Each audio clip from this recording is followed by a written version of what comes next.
ঢাকার বিভিন্ন সড়কে সাম্প্রতিক সময়ে বোরখা পরিহিত নারীদের মাধ্যমে ভিক্ষাবৃত্তির একটি নতুন ধরন চোখে পড়ছে। ভুয়া অসুস্থতা বা চিকিৎসার অজুহাতে পথচারীদের কাছ থেকে অর্থ আদায় করা এখন অনেকের কাছে পরিচিত দৃশ্য।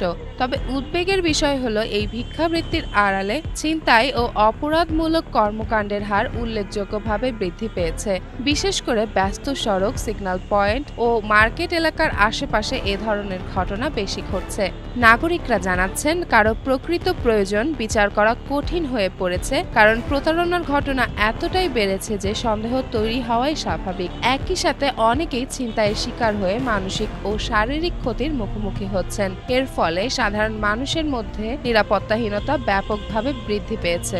এই পরিস্থিতি নিয়ন্ত্রণে আইন শৃঙ্খলা রক্ষাকারী বাহিনীর সক্রিয় উদ্যোগ, ভিক্ষাবৃত্তি নিয়ন্ত্রণে সমন্বিত সামাজিক উদ্যোগ এবং জনসচেতনতা বৃদ্ধি অত্যন্ত জরুরি। অন্যথায় ঢাকা নগরবাসীর স্বাভাবিক চলাচল আরও ভয়ের মুখে পড়বে। যেমন ফারিয়া, জনকণ্ঠ।